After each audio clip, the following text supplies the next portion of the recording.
इमरान खान साहब ने एक बड़ा मुख्तसर सा बयान जारी किया है और वो ये है कि 9 माह से मैं जेल में पड़ा हूं, 9 बरस भी रह सकता हूं, लेकिन अपनी कौम को गुलामी की जंजीरों में जकड़ने वालों से कभी समझौता नहीं करूंगा। बस इतना ही बयान है। बाकी बयान की क्या अहमियत होती है? आदमी अपने अमल से पहचाना जाता है।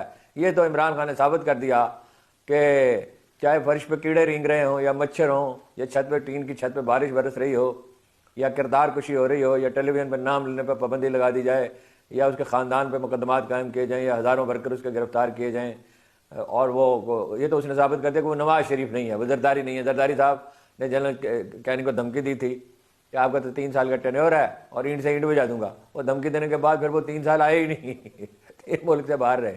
और नवाज शरीफ साहब जो हैं वो दोनों दफ़ा, एक दफ़ा समझौता करके अपना अमरीकी सदर और अरब कुछ हुक्मरानों की मदद से समझौता करके 10 साल के लिए चले गए और कहते रहे 5 साल के लिए गया हूँ।